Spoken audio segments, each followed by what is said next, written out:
The screams echoed through the valley like a wounded animal, rising above the howling winter wind.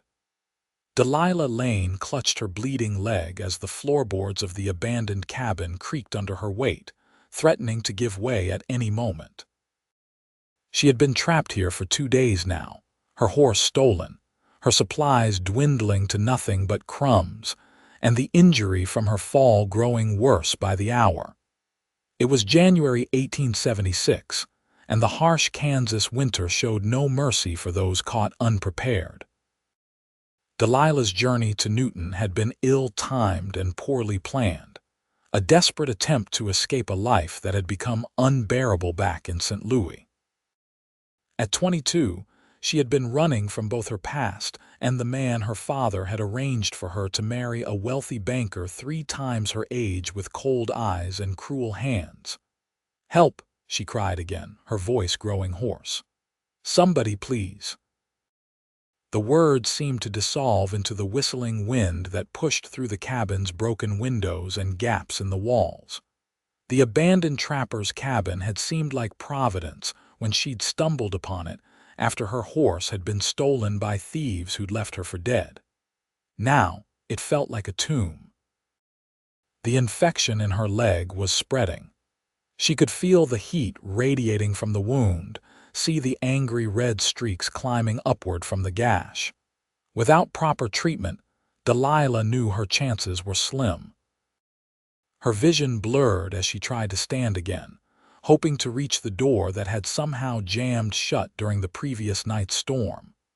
Miles away, Isaac Kendrick pulled his coat tighter around his broad shoulders and squinted against the biting wind. At 28, he was no stranger to harsh conditions. 8 years as a ranch hand and sometimes bounty hunter had taught him to respect the elements but never fear them.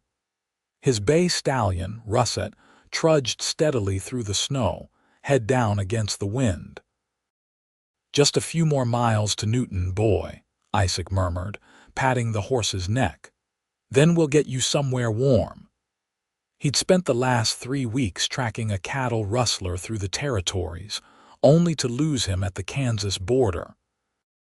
The man had likely crossed into Indian territory, and Isaac wasn't willing to follow him there, not for the meager bounty being offered. Now he was headed back to Newton with nothing to show for his efforts except frostbitten toes and an empty stomach.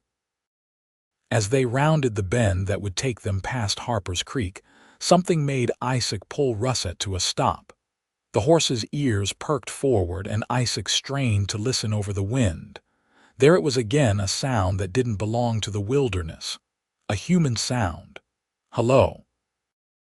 He called out, his hand instinctively moving to the Colt revolver at his hip. The cry came again, faint but distinct, a woman's voice. Isaac turned Russet toward the sound, off the main trail and into the thicket of bare trees that lined the creek. The old McCutcheon trapping cabin should be somewhere in this vicinity, abandoned 5 years ago after the old man died. Isaac had sheltered there himself once during a summer thunderstorm. As he approached the dilapidated structure, the cries became clearer. Someone was trapped inside. "Hello in there," he shouted, dismounting and tying Russet to a nearby pine. "Can you hear me?" "Yes." The reply was weak but urgent. "The door, it's stuck. I can't get out." Isaac approached the cabin cautiously. The small structure had seen better days, its roof partially caved in on one side, windows shattered, and the front door blocked by what appeared to be a fallen beam from the porch roof. "Stand back from the door," he called, assessing the situation. The heavy beam had pinned the door shut from the outside, and the windows were too small for anyone to climb through. "I'm going to break it down." Inside, Delilah crawled away from the door, her injured leg dragging uselessly behind her. "Please hurry," she called, her voice trembling.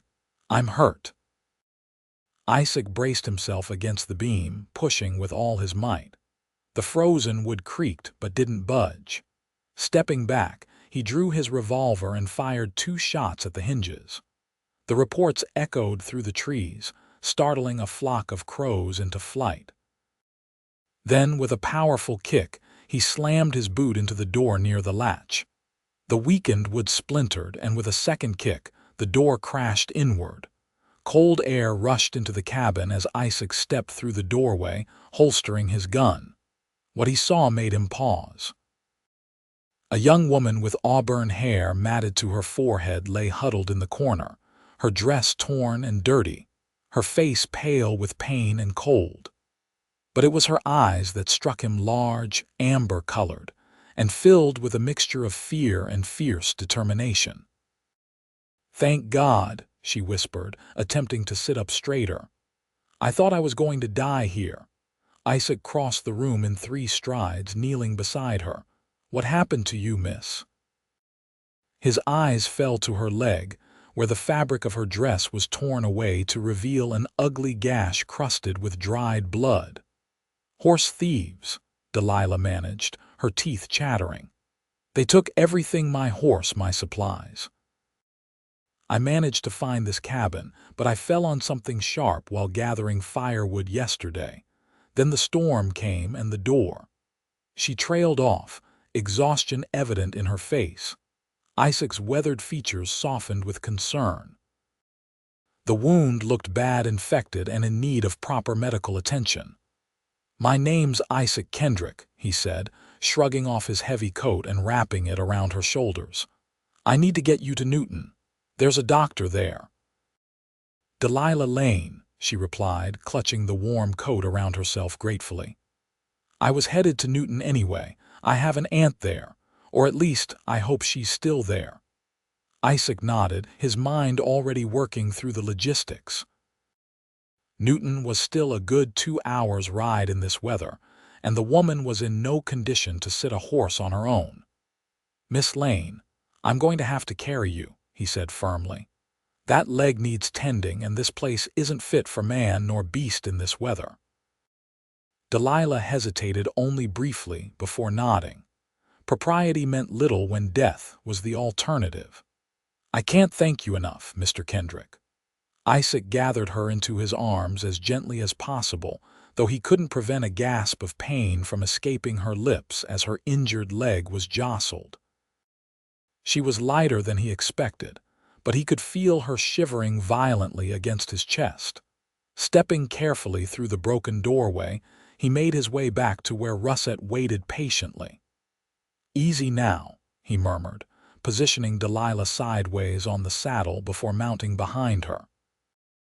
He arranged his coat to cover as much of her as possible, then wrapped one strong arm around her waist to hold her securely. "Lean back against me. It'll be warmer that way." Delilah did as instructed, too weak and cold to protest. The heat of his body against her back was the first real warmth she'd felt in days. As they set off toward Newton, the steady rhythm of the horse's gait and Isaac's solid presence behind her lulled her into a state between wakefulness and unconsciousness. Isaac felt her go limp and tightened his hold. "Stay with me, Miss Lane," he said close to her ear. "Talk to me. Tell me about your aunt in Newton." "Aunt Martha," Delilah murmured, forcing her eyes open. "She owns a millinery shop on Main Street. I haven't seen her since I was a child, but my mother always said I could go to her if things became difficult." "And things became difficult in St. Louis," Isaac prompted, keeping her talking as they navigated the snow-covered trail. Delilah gave a weak laugh. "You could say that. My father arranged a marriage for me. The man was not kind. I couldn't." "You don't have to explain," Isaac said, understanding in his voice. "Newton's a good place for a fresh start, small but growing. The cattle drives bring good business in the summer months. You live there?" she asked, her voice slightly stronger as she focused on the conversation. "Not exactly. I have a small homestead about 10 miles outside town. Nothing fancy, but it's mine. I do odd jobs, some ranch work, occasional bounty hunting when money gets tight." The wind had begun to die down as the afternoon wore on, though the cold remained bitter. Isaac could see Delilah was fighting to stay conscious, and he urged Russet to a faster pace. The stallion responded valiantly, pushing through the snow with determined strides. "We're about an hour out now," Isaac informed her. "Just hold on a little longer." Delilah nodded weakly, her head lolling against his shoulder. "Why were you out there today, Mr. Kendrick? So far from town in this weather?" "Call me Isaac," he replied. "And I was returning from a job that didn't pan out, tracking a rustler who crossed into Indian territory." He paused. "Lucky for you I chose this route back." "Lucky indeed," she whispered, and then fell silent. Isaac grew concerned at her quietness, and the heat he could feel emanating from her even through his coat. The infection was worsening. He pressed on, pushing Russet as hard as he dared in the conditions. As they crested the final hill, the town of Newton came into view in the valley below. Founded just a few years earlier as a railroad town, it had grown quickly into a bustling community of nearly 2,000 souls. Smoke rose from chimneys, and the late afternoon sun glinted off the metal roofs of the main street buildings. "Almost there," Isaac said, but Delilah didn't respond. Her breathing had grown shallow, her skin hot to the touch. Cursing under his breath, he spurred Russet into a gallop for the final stretch. They clattered down the main street, drawing curious glances from the few townspeople braving the cold. Isaac pulled up directly in front of Dr. Wilson's office, dismounting quickly while still holding Delilah secure. "Dr. Wilson," he shouted, kicking at the door with his boot. "Medical emergency." The door swung open to reveal a balding man in his 50s, spectacles perched on his nose. "Kendrick." "What in blazes?" His eyes widened as he took in the unconscious woman in Isaac's arms. "Bring her in, quickly." Isaac carried Delilah into the warmth of the doctor's office, laying her gently on the examination table as directed. "Found her trapped in the old McCutcheon cabin," he explained as the doctor began examining her. "Legs infected. Said she was injured yesterday, but she's burning up with fever now." Dr. Wilson cut away the fabric around the wound, his expression growing grave as he examined the angry red flesh. "This is bad, Kendrick. Infections set in deep." "When did she lose consciousness?" "Just before we reached town," Isaac replied, hovering anxiously. "Will she be all right?" The doctor didn't answer immediately, instead calling for his assistant to bring hot water, clean bandages, and his surgical kit. "I need to clean this wound thoroughly and drain the infection," he said finally. "She'll need laudanum for the pain when she wakes. And she'll need careful watching for the next day or two." "She mentioned an aunt in town," Isaac said. "Martha something, owns a millinery shop on Main Street." "That'd be Martha Lane," the doctor nodded. "Good woman. I'll send my boy to fetch her once we've got this young lady stabilized." He looked up at Isaac. "You did good bringing her in so quick. A few more hours in that cabin and we'd be preparing a grave instead of a sick." Isaac nodded grimly, reluctant to leave but aware he was in the way. "I should see to my horse," he said finally. "But I'd like to check on her later if that's all right." "Of course," Dr. Wilson replied, already focused on cleaning Delilah's wound. "Martha will likely appreciate knowing who saved her niece." Isaac stepped outside, leading Russet toward the livery stable. The snow had started again, large flakes drifting lazily from a leaden sky. He found himself thinking about those amber eyes and the determination he'd seen in them, even as pain and fever threatened to overcome her. Delilah Lane was a fighter. He hoped she'd get the chance to prove it. At the livery stable, he paid for Russet to be fed, watered, and given a warm stall for the night. Then he made his way to the cattleman's hotel, where he secured a room for himself.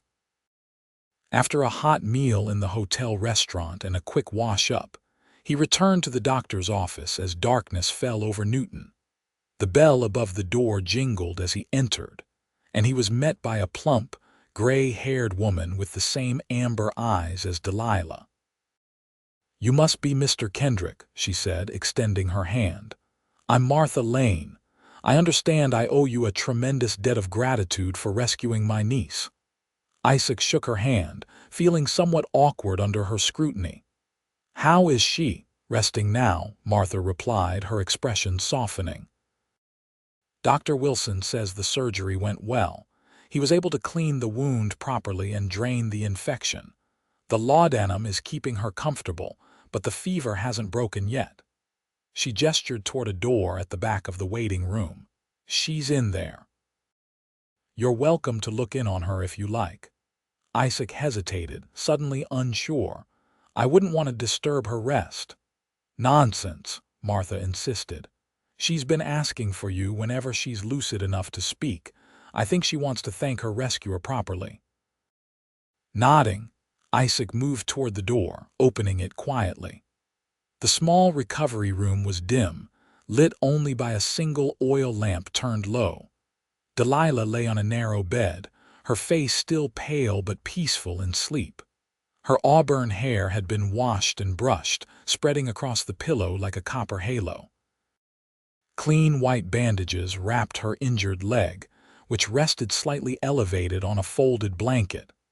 Isaac moved to the side of the bed, oddly reluctant to wake her yet unable to leave without seeing those amber eyes again. As if sensing his presence, Delilah stirred, her eyelids fluttering open. "Mr. Kendrick," she murmured, her voice husky from sleep and medication. "Isaac," he corrected gently. "How are you feeling, Miss Lane?" "Delilah," she insisted with a weak smile. "And I feel floaty." "Dr. Wilson gave me something for the pain." "Laudanum," Isaac nodded. "It helps, but it leaves you feeling strange afterward." Delilah's eyes seemed to focus more clearly on his face. "You saved my life," she said simply. "I don't know how to thank you." "No thanks necessary," he replied, uncomfortable with gratitude. "Anyone would have done the same." "No," she shook her head slightly. "Not anyone. Not many would ride through that weather to help a stranger." She attempted to sit up, wincing as the movement pulled at her injured leg. Isaac quickly moved to help her, arranging the pillows behind her back so she could sit more comfortably. "Doctor Wilson says you'll need to stay off that leg for a while. Aunt Martha has already insisted I stay with her until I'm fully recovered," Delilah said. "She has a spare room above her shop." She paused, studying his face. "Will you be staying in Newton long?" The question caught Isaac by surprise. He hadn't thought beyond bringing her to safety. "I hadn't planned to. My place is about 10 miles out and I've got animals to tend to." Disappointment flickered across Delilah's face before she masked it with a smile. "Of course. You must have responsibilities of your own." Before Isaac could respond, Martha bustled into the room carrying a tray with a steaming bowl of broth. "Time for some nourishment, dear," she announced, setting the tray on the bedside table. She turned to Isaac. "Will you stay for supper, Mr. Kendrick?" "It's the least I can offer after what you've done." Isaac glanced at Delilah, whose eyes seemed to be pleading with him to accept. Against his better judgment, he nodded. "That's very kind of you, Mrs. Lane." "Excellent," Martha beamed. "I'll let Dr. Wilson know we'll be using his kitchen. He's gone home for the evening but said we're welcome to make ourselves comfortable here tonight. I'll be staying with Delilah, of course." As Martha left to prepare the meal, an awkward silence fell between Isaac and Delilah. He wasn't accustomed to making small talk, especially with city women. But there was something about Delilah Lane that made him want to try.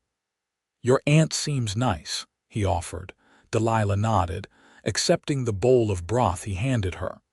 "She is. I haven't seen her since I was 10, but she welcomed me without question when Dr. Wilson sent for her." She took a cautious sip from the spoon. "She's my mother's sister. They were close until Mother married Father and moved to St. Louis." "And your parents?" "Do they know you're here?" Isaac asked. A shadow crossed Delilah's face.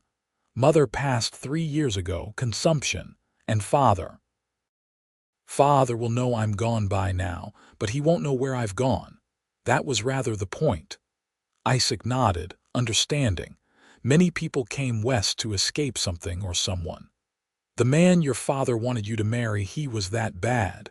Delilah's hands tightened around the bowl. "Mr. Beaumont is 67 years old, wealthy and highly respected in St. Louis society. He's also buried 2 wives already, both much younger than himself.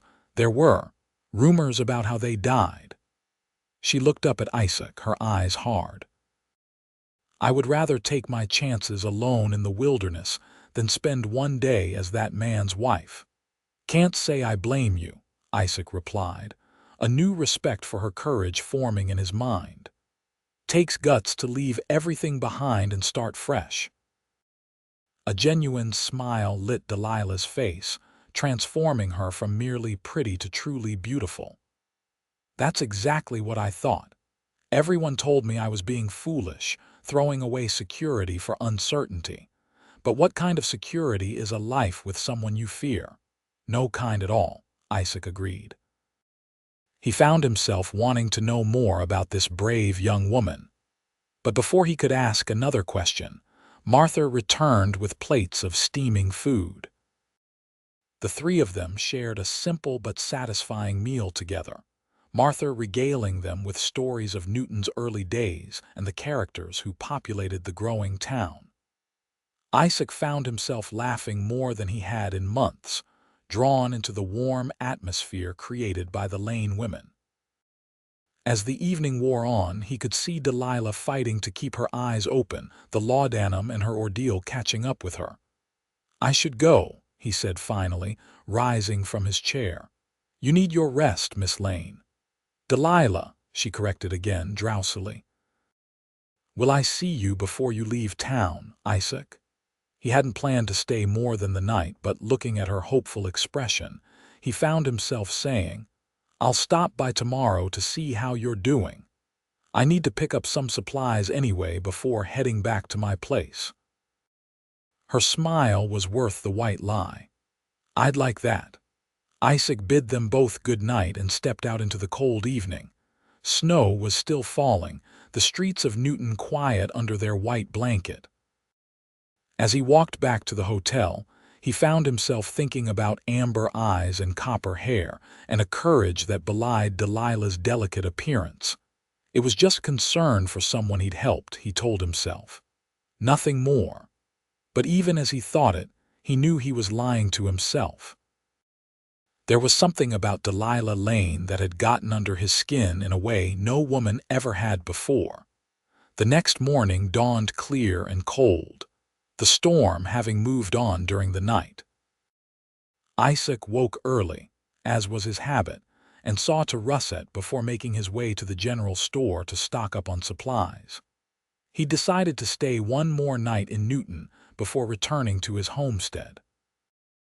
His animals had enough feed to last another day, and his nearest neighbor would have checked on them when he didn't return as expected. With his purchases arranged to be delivered to the livery stable later, Isaac found himself outside Dr. Wilson's office just as the doctor himself was arriving.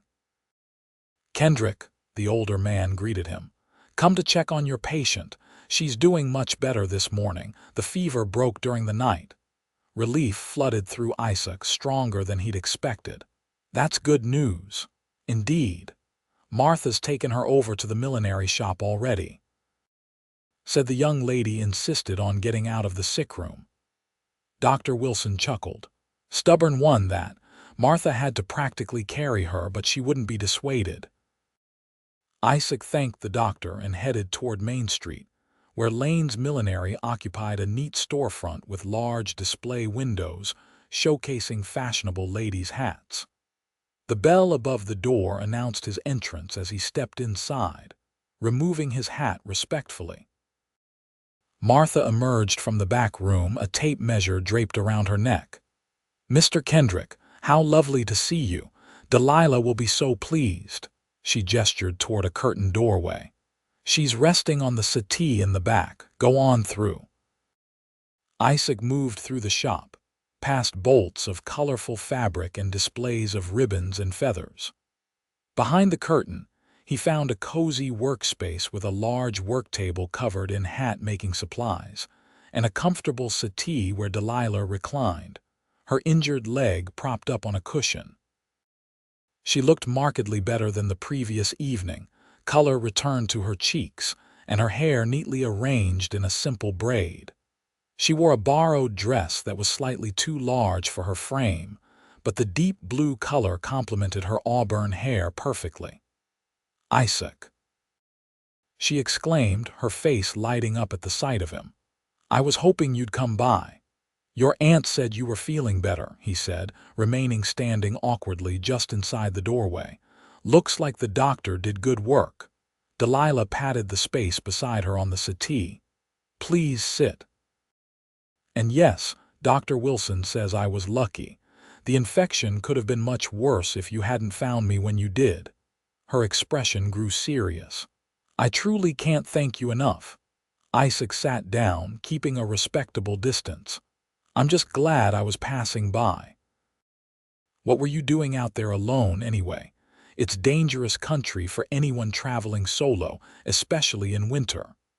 Delilah sighed, her fingers plucking nervously at the fabric of her borrowed dress. "It wasn't my original plan to travel alone. I left St. Louis with a family heading to Wichita, the Petersons. They had a wagon and were kind enough to let me ride along in exchange for helping with cooking and the children." Her expression darkened. "But 3 days ago, we were attacked by thieves just outside of Independence. Mr. Peterson was shot, and the thieves took everything except what Mrs. Peterson had hidden in her skirts. She decided to turn back to Independence with her children." "And you decided to continue on alone?" Isaac asked, incredulous. "I couldn't go back," Delilah said firmly. "Mr. Beaumont has connections everywhere. If I returned to Independence, word might get back to St. Louis." She straightened her shoulders. "Mrs. Peterson gave me what money she could spare, and I bought a horse from a farmer near Independence.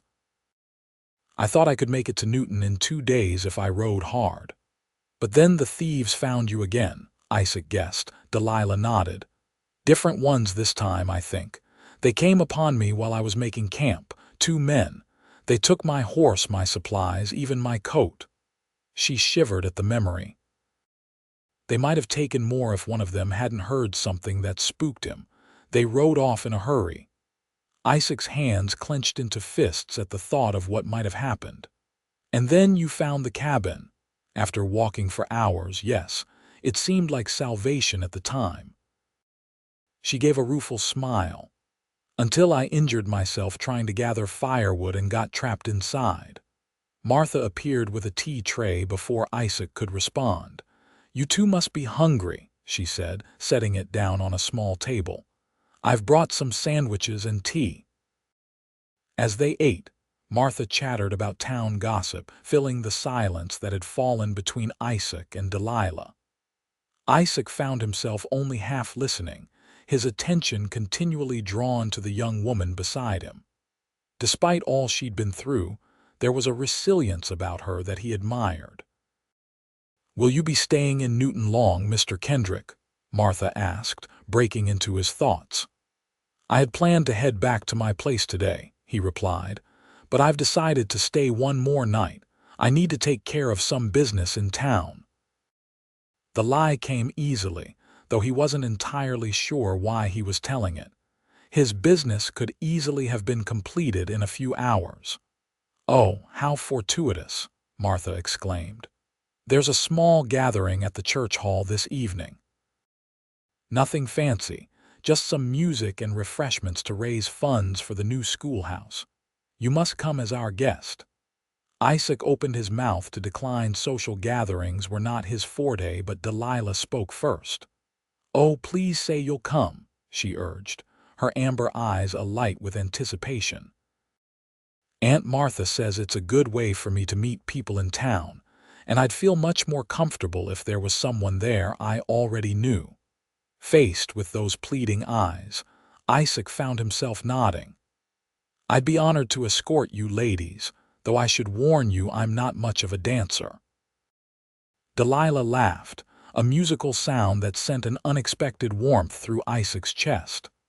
I don't think I'll be doing much dancing either, she said, gesturing to her injured leg, but I would enjoy the company. Then it's settled, Martha declared, looking suspiciously pleased with herself. The gathering begins at 7. We'll meet you there, Mr. Kendrick. Isaac left shortly afterward, promising to see them that evening.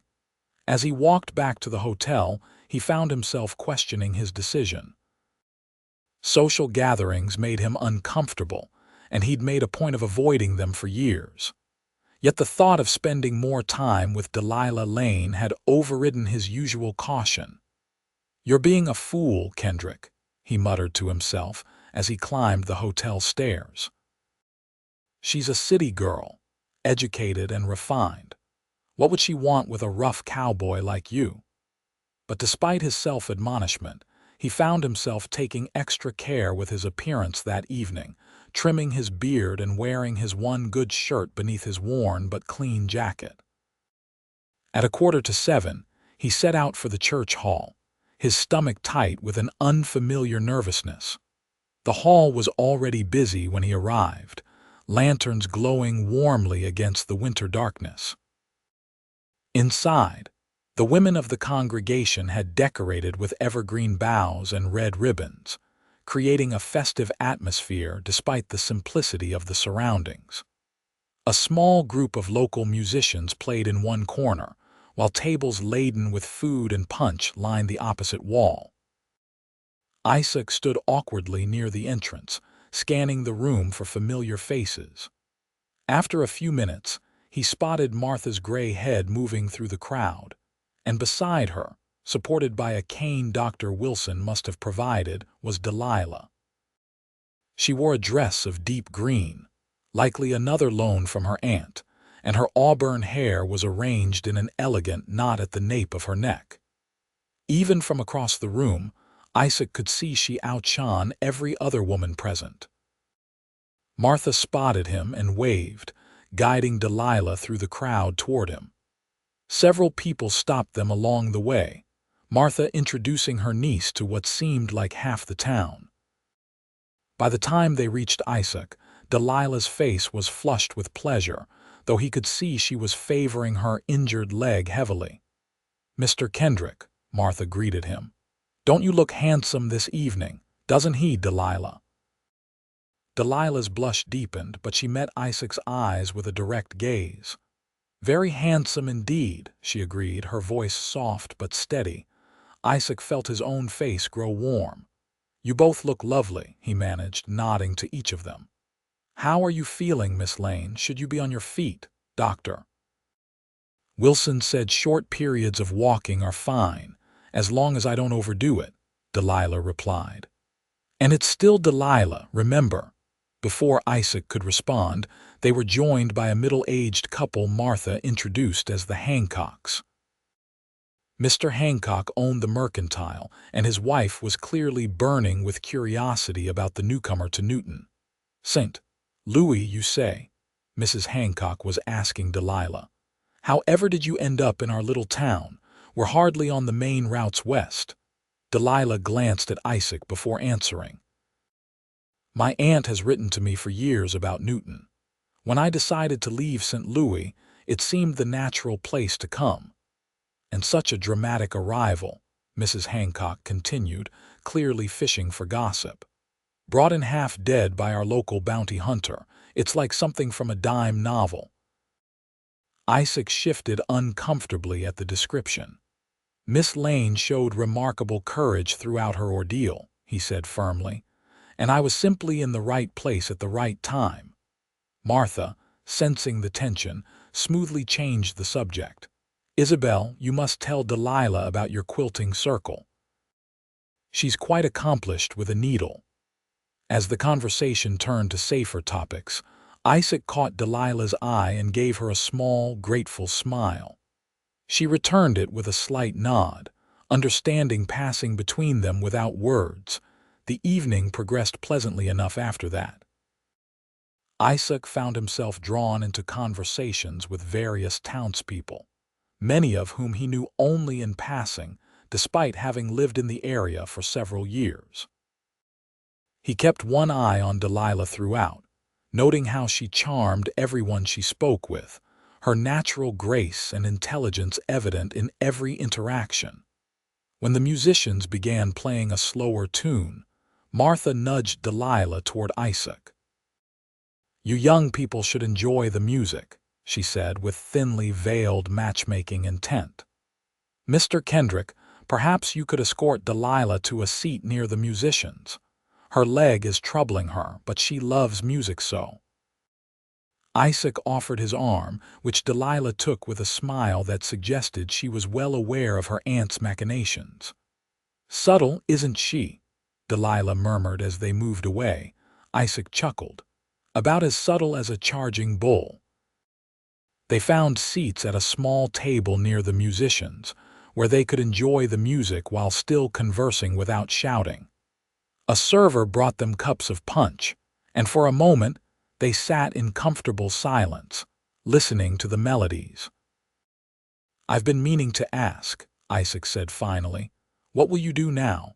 Will you stay in Newton permanently?" Delilah considered the question, her fingers tracing the rim of her cup. "I hadn't planned that far ahead, to be honest. My only goal was to get away from St. Louis and Mr. Beaumont." She looked up at him. "But I think I might stay, at least for a while. Aunt Martha seems pleased to have me, and I could help with her shop. I know a bit about millinery from my mother." "Newton's a good town," Isaac nodded. "Growing, but still small enough that people look out for each other." "And you?" Delilah asked. "Have you been here long?" "About 4 years," Isaac replied. "Came west from Pennsylvania after the war. Worked cattle drives for a while, then saved enough to buy my little piece of land." He shrugged. "It's not much, but it's mine. 20 acres, a small cabin, some livestock." "It sounds wonderful," Delilah said sincerely. "To have something that's truly your own that no one can take from you." She sighed. "In St. Louis, everything I had belonged to my father, technically. Even my clothes, my books, my mother's jewelry. The law gives a father or husband complete control." Isaac frowned. "That doesn't seem right." "It isn't," Delilah agreed with surprising vehemence. "But it's the way things are out here, though." Her eyes brightened. "Out here, a woman might have a chance at genuine independence. Aunt Martha owns her shop outright. Did you know that? And she answers to no one but herself." "Your aunt is quite the businesswoman," Isaac acknowledged. "She's well respected in town." They were interrupted by the arrival of a young man in a crisp suit who bowed slightly to Delilah. "Miss Lane, I believe. I'm Thomas Welling, the bank manager's son. I couldn't help noticing you from across the room and wondered if you might honor me with the next dance." Delilah smiled politely but shook her head. "I'm afraid my leg won't allow for dancing tonight, Mr. Welling." "The doctor's orders." Thomas looked disappointed but rallied quickly. "Perhaps another time, then. I hope you'll be staying in Newton long enough to recover fully." "I hope so, too," Delilah replied diplomatically. After Thomas departed, Isaac found himself unreasonably pleased that Delilah had declined the dance. "Seems you've made quite an impression already," he observed, trying to keep his tone light. "Welling's considered quite a catch in these parts." Delilah's eyes sparkled with amusement. "Is he?" "He seems rather polished for frontier Kansas." Isaac laughed. "That's one way to put it. His father has groomed him to take over the bank eventually. He's never done a day's physical labor in his life." "Unlike some," Delilah said, her eyes traveling over Isaac's weather-worn face and calloused hands. "I prefer a man who isn't afraid of honest work." The simple statement, delivered with such direct sincerity, caught Isaac off guard. He felt a warmth spreading through him that had nothing to do with the crowded room. They spent the next hour in conversation that flowed more easily than any Isaac could remember having with a woman. Delilah was well-read and quick-witted, but without the pretensions he associated with educated city women. She listened as intently as she spoke, genuinely interested in his stories of life on the frontier. As the evening wore on, Isaac could see Delilah growing tired, though she tried to hide it. Her face had paled and she shifted uncomfortably in her seat, obviously favoring her injured leg. "I should get you back to your aunt's," he said finally. "You've been on your feet too long." Delilah started to protest, but then nodded reluctantly. "Perhaps you're right. But I've enjoyed this evening tremendously, Isaac." They found Martha deep in conversation with the minister's wife. She took one look at her niece's pale face and immediately made their excuses to leave. Isaac insisted on escorting them home, offering Delilah his arm for support. The night was clear and cold, stars brilliant in the black Kansas sky. Their breath frosted in the air as they walked slowly down Main Street toward the millinery shop. Martha walked ahead, giving them a semblance of privacy while still maintaining propriety. "Will you really leave tomorrow?" Delilah asked softly, her hand warm on his arm despite the cold. Isaac hesitated. He had responsibilities at his homestead, animals that needed tending.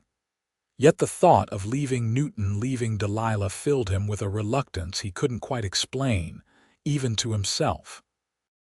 "I should," he said finally. "My place has been alone for too long already." Delilah nodded, her disappointment visible even in the dim light of the street lamps. "Of course, you have responsibilities." They reached the millinery shop, where Martha tactfully busied herself unlocking the door, leaving them alone on the sidewalk for a moment. "Delilah," Isaac began, uncertain what he wanted to say but knowing he needed to say something. I'd like to call on you again when I come back to town for supplies, if that would be agreeable." Her face brightened immediately. "I'd like that very much, Isaac." On impulse, he took her gloved hand in his and raised it to his lips in a gesture more gallant than any he'd ever attempted. "Until next time, then." Martha called from the doorway, "Delilah, dear, come in before you catch your death." With a last lingering look, Delilah turned and made her way inside, leaning heavily on her cane. Isaac stood on the sidewalk long after the door closed behind her, wondering what had just happened to his carefully ordered life. The following morning dawned bright and cold. Isaac settled his bill at the hotel and retrieved Russet from the livery stable, loading the supplies he'd purchased onto the patient animal. His mind wasn't on the task, however. It kept returning to amber eyes and a smile that seemed to light something long dormant within him. He'd promised to stop by the millinery shop before leaving town, a promise he intended to keep despite the voice of caution in his head warning him against becoming too involved. Delilah Lane was trouble, beautiful, intelligent, courageous trouble, and he had spent years avoiding complications, especially those of the female variety. The bell above the shop door announced his entrance. Martha emerged from the back room, a knowing smile on her face. "Mr. Kendrick." "Delilah will be so pleased. She's just finishing her breakfast upstairs. Why don't you go on up? First door on the right." Isaac hesitated, aware of the impropriety of visiting a young woman in her private quarters, but Martha waved away his concern. "I'm right here in the shop, and the door will remain open. Besides, the poor girl can hardly come down with her leg as it is." Nodding his thanks, Isaac climbed the narrow staircase to the small apartment above the shop. He knocked lightly on the door Martha had indicated. "Come in," Delilah called, and he pushed the door open to find her seated by the window, a book in her lap and sunlight streaming around her, setting her auburn hair aflame. She wore a simple day dress of pale blue, her hair braided simply down her back. She looked younger in the morning light, more vulnerable somehow. "Isaac," she said, her face lighting up at the sight of him, "you came to say goodbye." "I did," he confirmed, remaining near the doorway. "I've got Russet loaded up and ready to go." Delilah closed her book and set it aside. "I've been thinking about what you said last night about your homestead. It sounds wonderful." "It's nothing fancy," he warned again. "Just a simple cabin and some land, but it's peaceful." "Peace sounds perfect after the past few weeks," she said wistfully. A sudden, reckless idea seized Isaac. "Perhaps when your leg is better you might like to see it sometime. It's about 2 hours' ride from town." Delilah's eyes widened with pleasure. "I'd like that very much."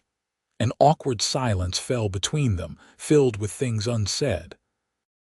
Isaac was acutely aware that he was leaving, that he might not see her again for weeks, and that in that time, someone like Thomas Welling might stake a claim on her attention. "Delilah, he began, but was interrupted by Martha calling from downstairs. "Mr. Kendrick." "There's a gentleman here asking for you, says it's urgent." Frowning, Isaac excused himself and descended the stairs.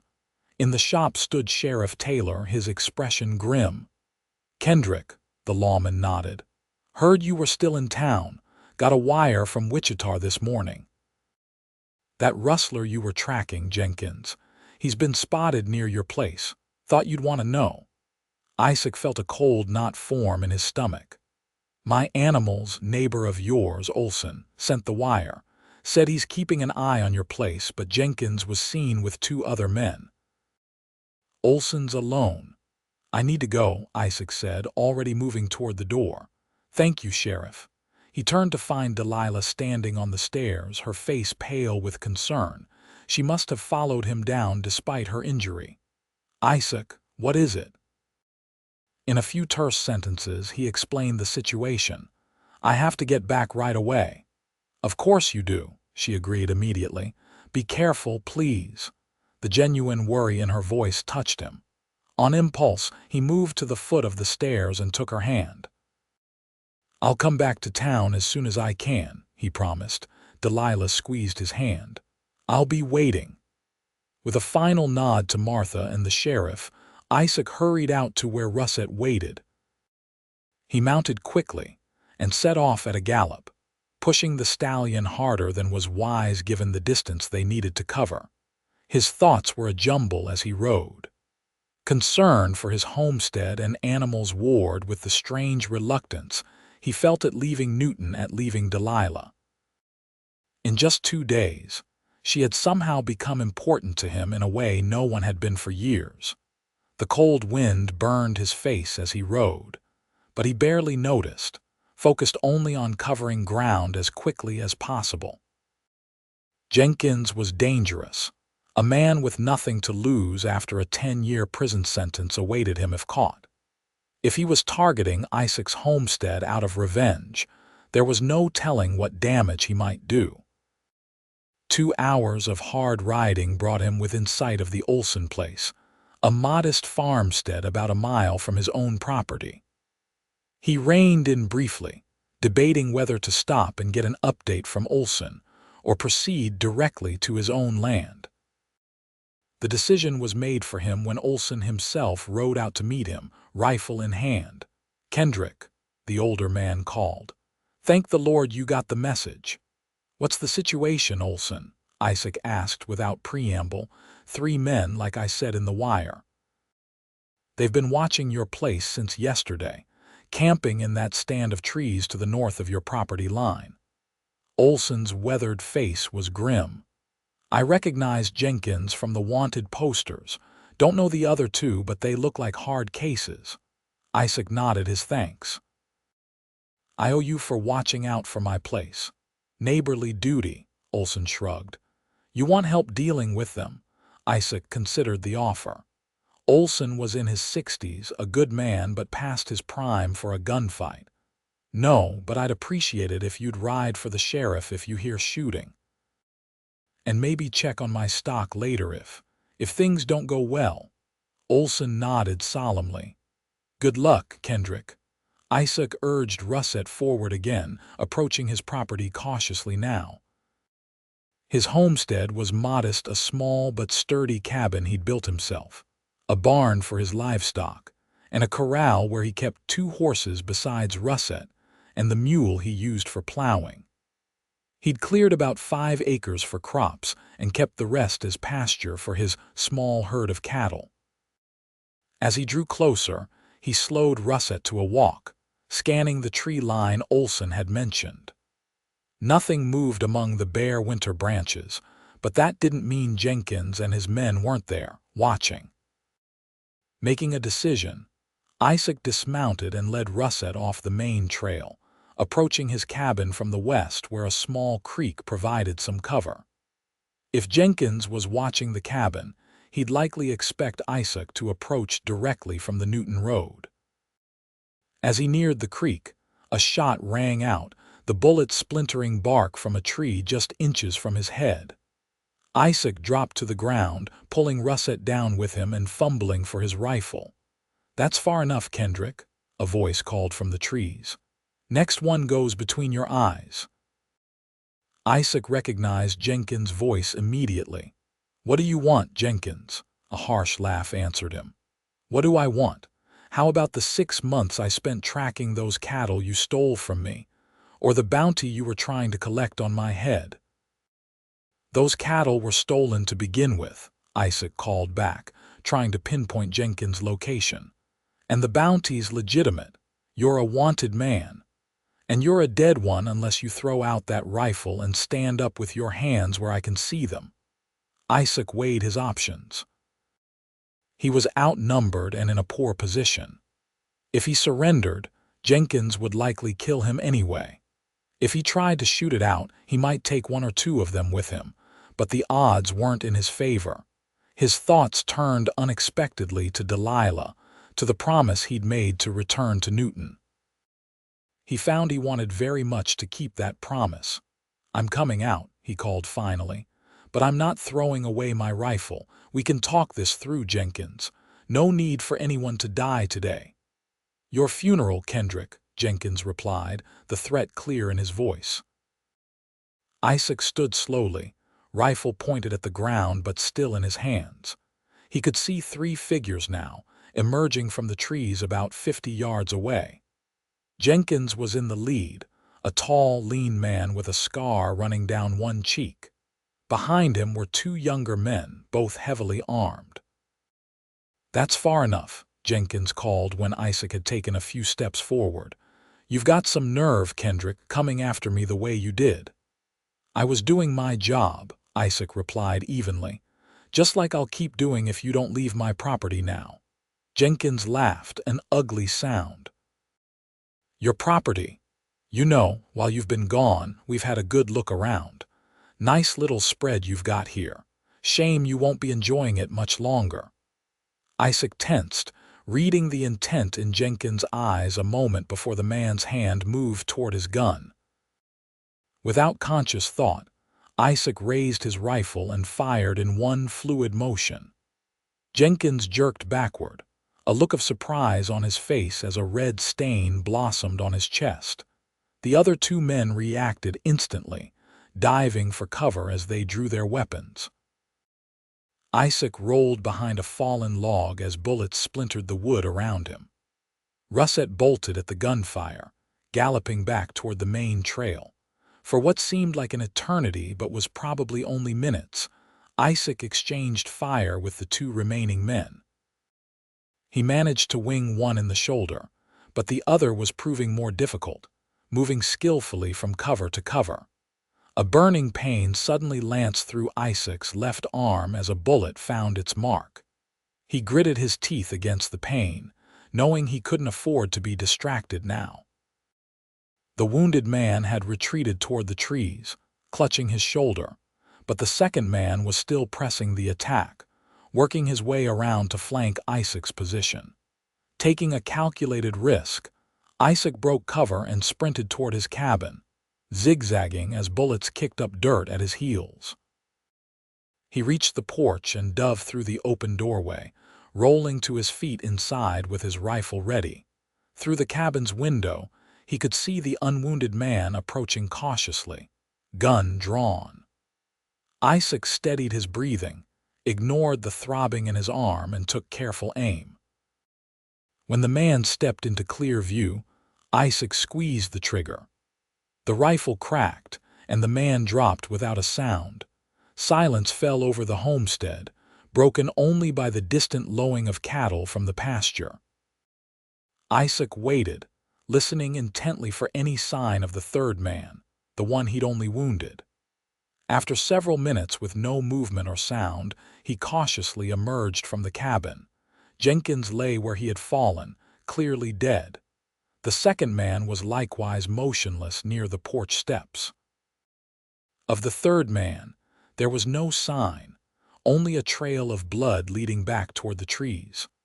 Isaac's arm was bleeding steadily, the bullet having passed through the meat of his upper arm without hitting bone. He tore a strip from his shirt and bound it as best he could, then set about securing his homestead. The wounded man's trail led to the trees where a horse was tethered. The animal was gone, suggesting the man had fled. Isaac wasn't inclined to pursue him, not with his own injury and the need to deal with the two dead men on his property.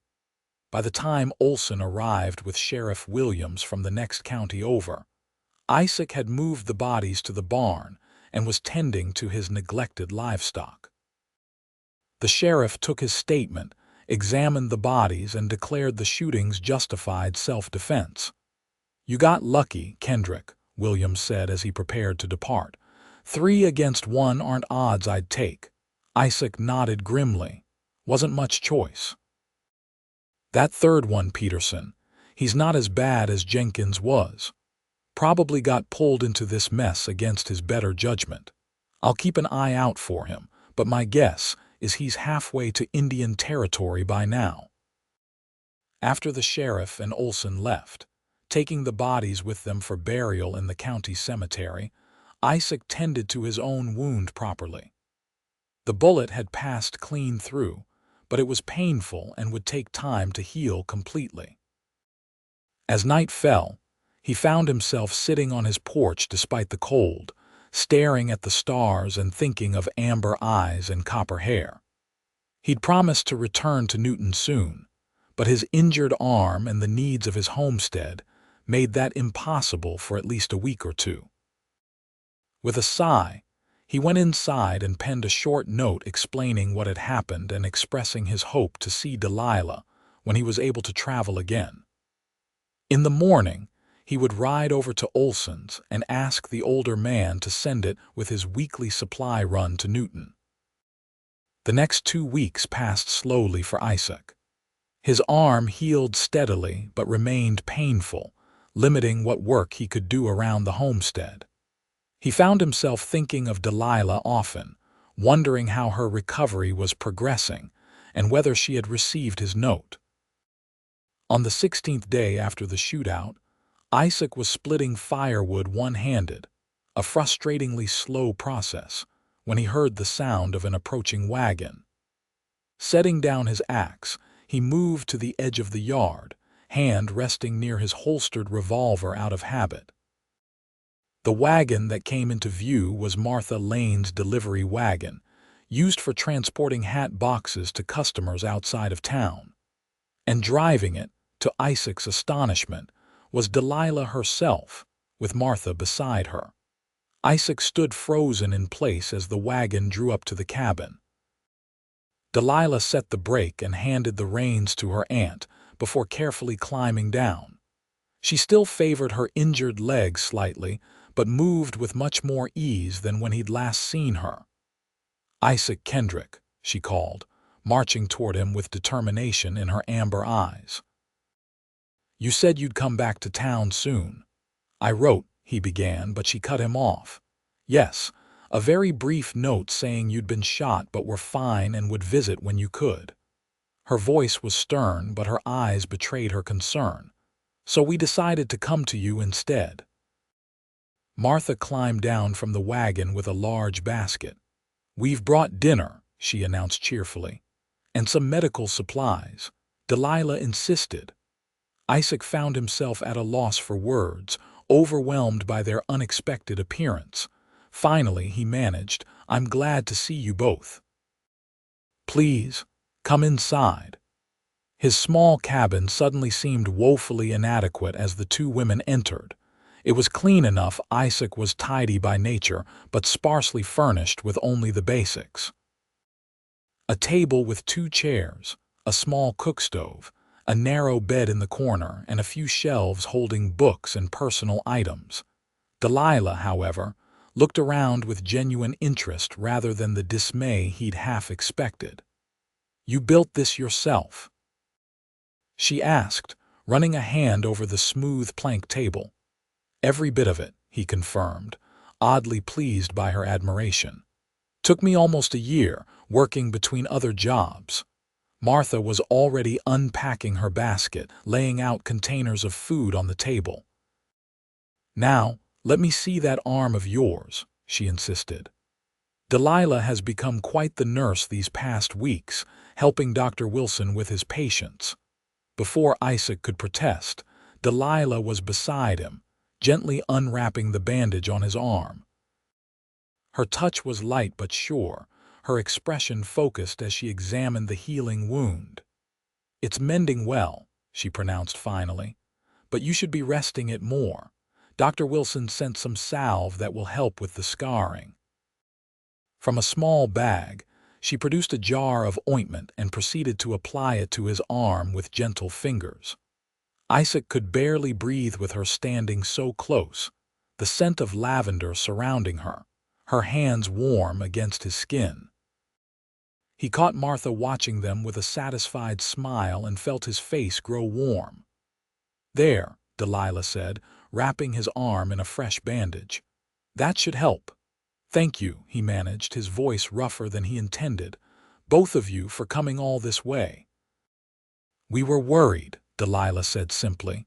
"Your note was rather sparse on details." "I didn't want to worry you more," Isaac admitted. At her raised eyebrow, he added, "which I now realize was foolish." Martha bustled about, setting out the meal she had brought: fried chicken, biscuits, preserved peaches, and a pie that filled the cabin with the scent of cinnamon.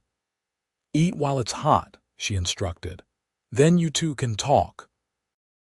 They ate at Isaac's small table, the meal far more delicious than anything he'd prepared for himself in weeks. As they finished the pie, Martha rose and announced, "I think I'll check on the horses. Delilah, perhaps you could help Mr. Kendrick wash these dishes with that arm of his." The transparent excuse to leave them alone might have been embarrassing if Isaac hadn't been so grateful for it. As soon as Martha closed the door behind her, Delilah turned to him, her expression serious. "You could have been killed," she said quietly. Isaac nodded. "It was a close thing." "Your note said 3 men attacked you. The sheriff told Aunt Martha it was that rustler you were tracking when you found me." "Jenkins," Isaac confirmed. "He apparently took exception to my trying to bring him in." Delilah moved to the window, looking out at the winter landscape. "Is this what your life is always like? Dangerous men seeking revenge?" Isaac joined her at the window, careful to keep a respectful distance. "Not always. The bounty hunting is just occasional work when money gets tight. Mostly I'm just a rancher trying to make his small spread work." She turned to face him, her amber eyes searching his. "When I received your note, I realized something that frightened me." "What's that?" he asked, his heart suddenly racing. "I realized how much I would have regretted never seeing you again." Her voice was steady, but a flush had crept into her cheeks. "We've known each other such a short time, yet somehow—" "I know," Isaac said softly. "I felt the same. Out here during the fight, all I could think about was that I'd promised to come back to you." They stood in silence for a moment, the admission hanging between them. Then, with a courage that matched her earlier determination, Delilah took a step closer to him. "Isaac," she said, her voice barely above a whisper, I don't know what this is between us, but I'd like to find out, if you would." In answer, Isaac reached out with his good arm and gently drew her to him. She came willingly, fitting against him as if she belonged there. Slowly, giving her every chance to pull away, he lowered his head and brushed his lips against hers. The kiss was gentle, tentative at first, then deepening as Delilah responded, her hands coming up to rest on his chest. When they finally parted, both were breathing faster, and Isaac rested his forehead against hers. "I'd like that too," he murmured. "Very much." The sound of the door opening had them stepping apart quickly, though not before Martha caught sight of their embrace. Her smile was knowing but approving as she bustled back into the cabin. "The horses are fine," she announced, "but it's getting late, and we should head back to town before dark." Isaac wanted to protest, to ask them to stay longer, but he knew Martha was right. The winter days were short, and the road back to Newton could be treacherous after dark. "I'll harness the team," he said, reluctantly moving toward the door. "Nonsense," Martha insisted. "Not with that arm." "I'm perfectly capable of harnessing a team of horses, Mr. Kendrick. You and Delilah say your goodbyes." With that, she was out the door again, leaving them alone once more. Delilah moved to Isaac's side, taking his hand in hers. "When will you come to town?" she asked. "As soon as I can," he promised. "A few more days to finish the urgent work here, and then I'll come." Delilah nodded, her expression determined. "And I'll come back here with Aunt Martha next week if you don't." Isaac laughed, a genuine sound of joy that surprised even him. "I believe you would." "You should believe me," she said seriously. "I've never been one to wait passively for what I want." The possessive thrill that ran through him at her words was unlike anything Isaac had experienced before. "And what is it you want, Delilah Lane?" he asked, his voice low. Her answer was to rise on tiptoe and press her lips to his again, a kiss that contained both promise and certainty. "To see where this leads," she whispered against his mouth. "Wherever that may be." All too soon they were standing beside the wagon, Martha already seated with the reins in her hands, pretending not to watch them. Isaac helped Delilah up, his hands lingering on her waist. 3 days, he promised. "I'll be in Newton in 3 days." Delilah's smile was radiant. "I'll be waiting." As the wagon pulled away, Isaac stood watching until it disappeared around the bend. For the first time in years, his homestead felt empty in a way it never had before. But also, for the first time in years, he had someone to look forward to beyond the day-to-day work of survival. 3 days, he thought. 3 days, and then he would see her again. True to his word, 3 days later Isaac rode into Newton, Russet freshly groomed and his own appearance as neat as he could make it with his still healing arm. He'd worked from dawn until dusk each day to ensure his homestead could be left for a day or two, feeding his animals extra and arranging for Olson to check on the place. The millinery shop was busy when he arrived, several ladies examining the latest hat styles under Martha's attentive guidance. Isaac hesitated in the doorway, suddenly uncertain of his welcome in this feminine domain. Then Delilah emerged from the back room, carrying a hat box, and saw him. The joy that transformed her face at the sight of him was all the welcome he needed. She quickly handed the box to a customer and moved toward him, mindful of appearances but clearly eager to greet him. "Isaac," she said, her voice warm with pleasure. "You came." "I promised I would," he replied simply. Martha spotted him then and bustled over. "Mr. Kendrick." "How delightful to see you." "Delilah, why don't you take your young man into the back room for some refreshments while I finish with these customers?" Delilah blushed at the words "your young man," but led Isaac through the curtained doorway to the workroom beyond. As soon as they were alone, she turned to him, her amber eyes searching his face. "How is your arm?" she asked, reaching out to touch it gently. "Healing well," he assured her. "Your nursing skills are apparently excellent. And the homestead? No more trouble?" Isaac shook his head. "All quiet." The sheriff says the third man, Peterson, was seen crossing into Indian territory. He won't be back. Delilah nodded, relief evident in her expression. Then, as if she couldn't contain herself any longer, she stepped forward and wrapped her arms around his waist, burying her face against his chest. Isaac enfolded her in his embrace, his good arm holding her close. "I missed you," she murmured against his shirt. "I missed you too," he admitted, the words coming easier than he expected. "More than I thought possible." They stood like that for a long moment, simply holding each other. Then Delilah pulled back slightly, looking up at him with a mixture of tenderness and determination. "Isaac, there's something I need to tell you," she said seriously. "Something I should have mentioned before." A cold knot formed in his stomach. "What is it?" Delilah took a deep breath. "When I left St. Louis, it wasn't just to escape marriage to Mr. Beaumont. It was also because—" She hesitated, then continued in a rush, "because my father might come looking for me. He had already accepted a substantial payment from Mr. Beaumont as a dowry of sorts. If I don't return and go through with the marriage, he could face financial ruin." Isaac frowned.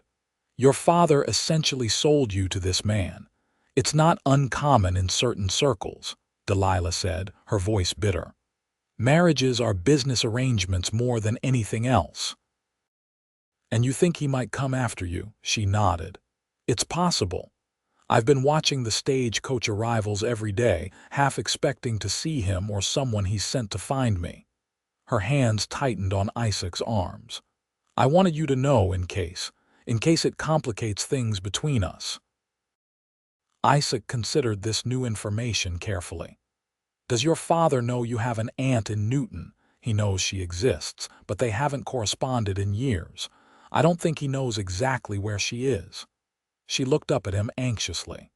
"Are you angry that I didn't tell you sooner?" "No," he said firmly. "You had no reason to trust me with this when we first met, but I'm glad you've told me now." He cupped her face gently. "Delilah, nothing about this changes how I feel about you. If anything, it makes me more determined to protect what's growing between us." The relief in her eyes was palpable. "Thank you for understanding. But we should inform Sheriff Taylor," Isaac added. "Just as a precaution, if someone comes looking for you, he should know the circumstances." Delilah nodded her agreement. Aunt Martha said the same thing. "We've already spoken to him." "Good," Isaac said, impressed yet again by her practical thinking. "Then we've taken reasonable precautions. The rest we'll deal with if it happens." Their conversation was interrupted by Martha's return. "Customers all seen to," she announced cheerfully. "Now, Mr. Kendrick, will you be joining us for dinner this evening? I've invited Dr. Wilson and Sheriff Taylor as well. Nothing formal, just a small gathering." "I'd be honored, Mrs. Lane," Isaac replied, though the thought of a social dinner made him vaguely uncomfortable. "Wonderful." Martha beamed. "And you must stay in our spare room tonight. It's far too late to ride back to your homestead afterward." Before Isaac could protest, Delilah squeezed his hand. "Please say yes," she urged quietly. "The roads aren't safe at night, especially with your arm still healing." Faced with her concern, Isaac found himself agreeing, though the propriety of staying under the same roof as Delilah gave him pause. Martha, reading his hesitation correctly, patted his arm. "Everything entirely proper, Mr. Kendrick. I am a respectable widow, after all, and a suitable chaperone for my niece." The dinner that evening was more enjoyable than Isaac had anticipated. Dr. Wilson was a genial host, full of stories from his many years of practice on the frontier. Sheriff Taylor, a taciturn man by nature, nevertheless unbent enough to share a few amusing tales of lawbreaking in Newton.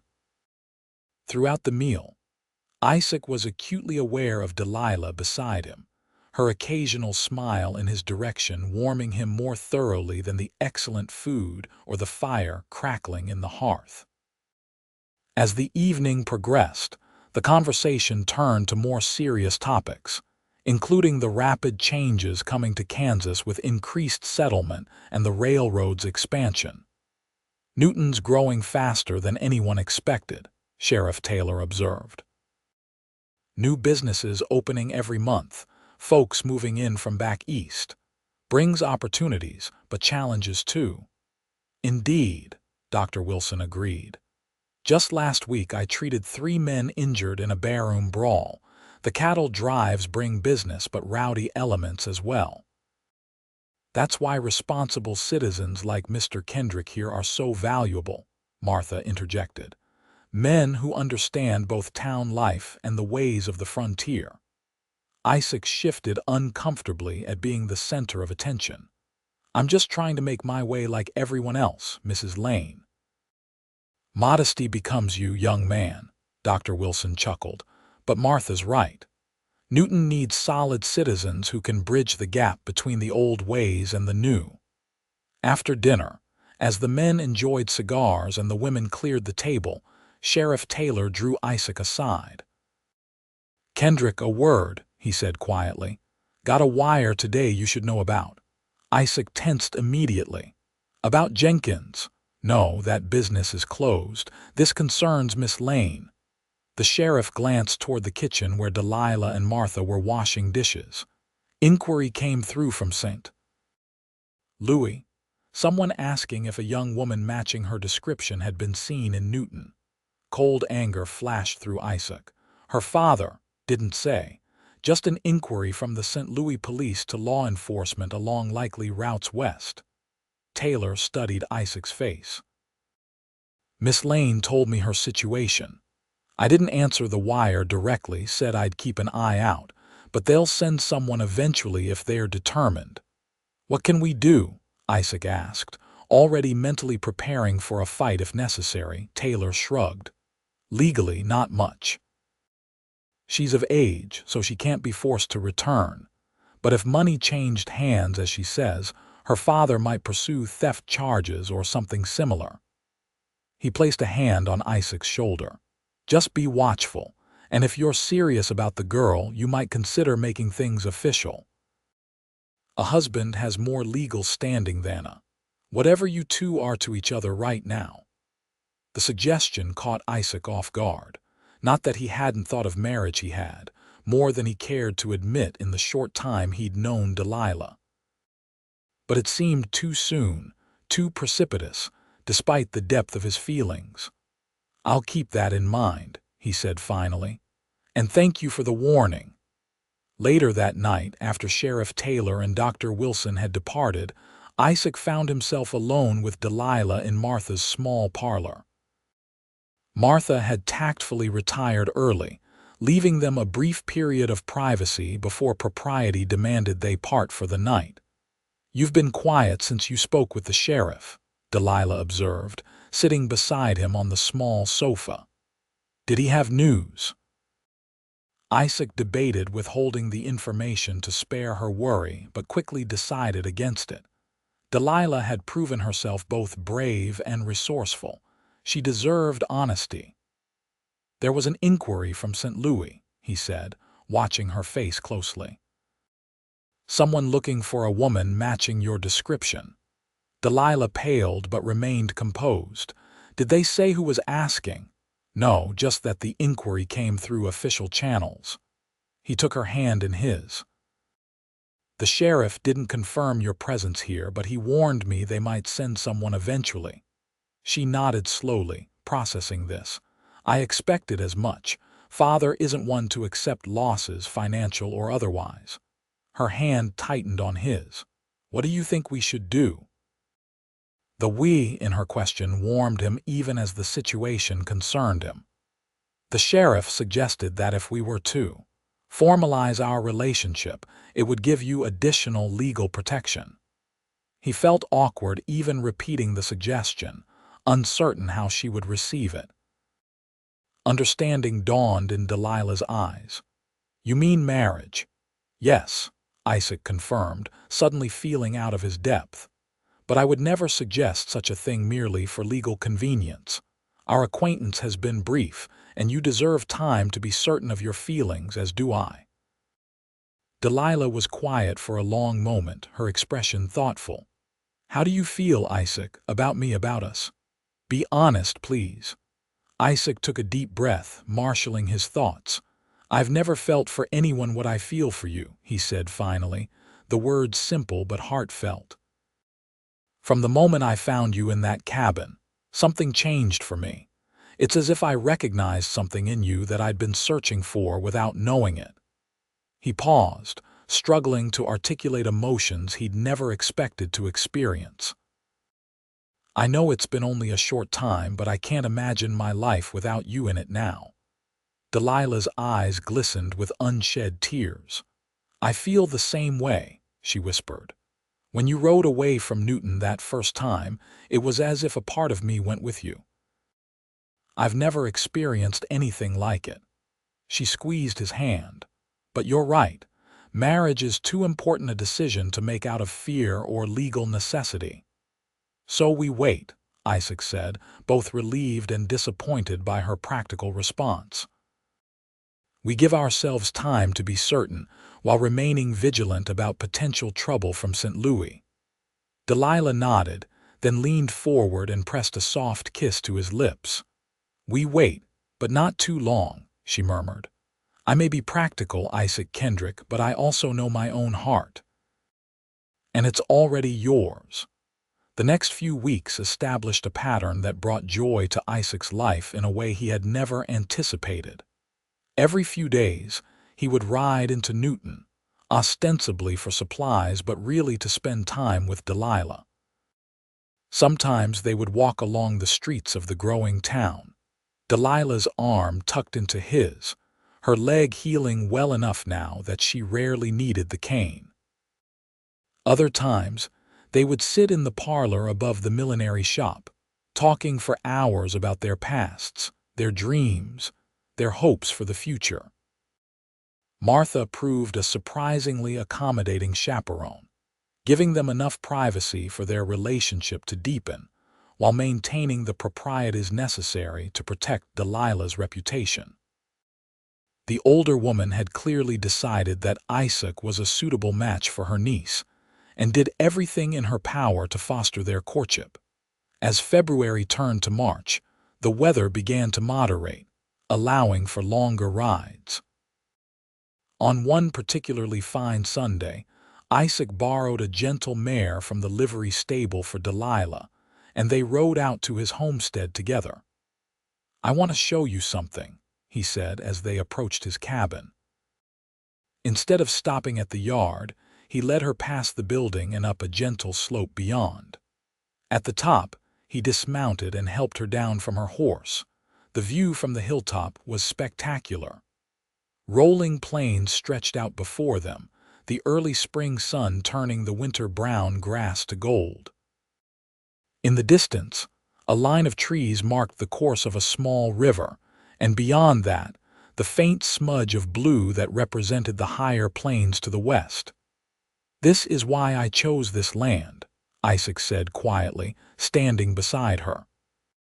"The first time I stood on this hilltop, I knew this was where I wanted to build my life." Delilah took his hand, her amber eyes taking in the view with appreciation. "It's beautiful," she said simply. "So open and free." "That's what I thought," he nodded. "After the war, after Pennsylvania, I needed space to breathe." He turned to face her. "Delilah, I brought you here because I wanted you to see this place as I see it. Not just the cabin and the barn and the work, but the promise of it. The future." Her eyes softened with understanding. "Our future." She asked softly. In answer, Isaac reached into his pocket and withdrew a small leather pouch. From it, he extracted a simple gold band set with a small amber stone. "I chose amber to match your eyes," he said, his voice rough with emotion. "I know we agreed to wait to be certain." It's been 6 weeks now, and I've never been more certain of anything in my life. He took her hand. Delilah Lane, I love you. Will you marry me? Tears spilled down Delilah's cheeks, but her smile was radiant. Yes, she said without hesitation. Yes, Isaac, I'll marry you. I love you too. He slipped the ring onto her finger, then pulled her into his arms, his kiss conveying all the love and promise he felt for their future together. When they finally parted, both breathless, Delilah rested her head against his chest, when she asked simply, "As soon as you wish," Isaac replied. "Tomorrow, next week, next month, whenever you're ready." Delilah looked up at him, her expression suddenly mischievous. "How about 2 weeks from today? That should give Aunt Martha just enough time to help me with a dress and to spread the word in town. She'd never forgive us if we eloped." Isaac laughed, joy bubbling up inside him. 2 weeks it is. The news of their engagement spread quickly through Newton, met with general approval and no small amount of satisfaction from those who had observed their courtship. Dr. Wilson insisted on hosting the wedding breakfast at his home, while the ceremony itself would take place in the small church where they had first attended the fundraising gathering. Martha threw herself into preparations with enthusiasm, not only helping Delilah create a simple but elegant wedding dress, but also ensuring that Isaac's cabin was properly outfitted for a bride. New curtains appeared for the windows, a larger bed was delivered to replace his narrow one, and additional furniture, a comfortable chair, a proper dining table with 4 chairs, and various household items found their way to the homestead. Isaac watched these feminine touches transform his bachelor quarters with a mixture of amusement and gratitude. The cabin was becoming a home in a way it had never been before, and he found himself eager for the day when Delilah would occupy it permanently as his wife. The only shadow on their happiness was the continued threat from St. Louis. Sheriff Taylor reported that a second, more specific inquiry had come through, this time naming Delilah directly and asking whether she had been seen in Newton or surrounding areas. Again, he had been noncommittal in his response, but the persistence of the inquiries suggested that someone was determined to find her. "We'll face it together if it comes to that," Isaac assured Delilah when he told her of this development. "Once we're married, your father will have no legal claim on you whatsoever." Delilah nodded, though concern lingered in her eyes. "It's not just the legal aspect, Isaac. I know my father. He's a proud man, and he will see my actions as a public embarrassment. That's something he won't easily forgive or forget. Then we'll be vigilant," Isaac promised, "but we won't let fear rule our lives." The day before the wedding dawned clear and unseasonably warm for early April. Isaac spent the morning completing chores around the homestead, wanting everything in perfect order for when he brought Delilah home as his bride. In the afternoon, he rode into Newton for the final preparations and to spend the evening with Dr. Wilson and Sheriff Taylor, as tradition dictated the groom should not see his bride the night before the wedding. As he approached the town, he noticed unusual activity near the stagecoach depot. A crowd had gathered, and there seemed to be some commotion. Curious, Isaac directed Russet toward the depot, only to be intercepted by young Jimmy Wilson, the doctor's son. "Mr. Kendrick," the boy called, out of breath from running. "Sheriff Taylor sent me to find you. There's trouble at Miss Lane's shop." A cold dread seized Isaac. "What kind of trouble?" "A man from the stagecoach," Jimmy panted. "Claims to be Miss Lane's father. He's demanding to see her, making a real scene. Sheriff's there, but he thought you should know right away." Isaac spurred Russet into a gallop, weaving through the streets of Newton with reckless speed. As he approached the millinery shop, he could see a small crowd gathered outside. Dismounting quickly, He pushed his way through to find Sheriff Taylor standing in the doorway of the shop, facing a well-dressed man in his 50s whose florid face was contorted with anger. "I demand to see my daughter immediately," the man was shouting. "I know she's here. This shopkeeper admitted as much before she tried to deny it, Mr. Lane," the sheriff was saying with forced patience. "As I've explained, even if your daughter is in Newton, she's a grown woman and not obligated to see you if she doesn't wish to." "She is obligated by filial duty and by the commitments made on her behalf," Lane retorted. "She has embarrassed me publicly and cost me a fortune. I will not leave without her." Isaac stepped forward, his presence immediately noticed by both men. "Is there a problem here, Sheriff?" Taylor gave him a warning look. "Mr. Kendrick, this is Mr. Edward Lane from St. Louis. He believes his daughter may be in Newton and wishes to speak with her." Edward Lane turned his angry gaze on Isaac. "And who might you be?" he demanded. Before Isaac could answer, the door behind Sheriff Taylor opened and Delilah stepped out, her face pale but her posture straight and determined. Martha stood just behind her, a supportive hand on her niece's shoulder. "Hello, Father," Delilah said quietly. Lane's expression shifted from anger to a cold satisfaction.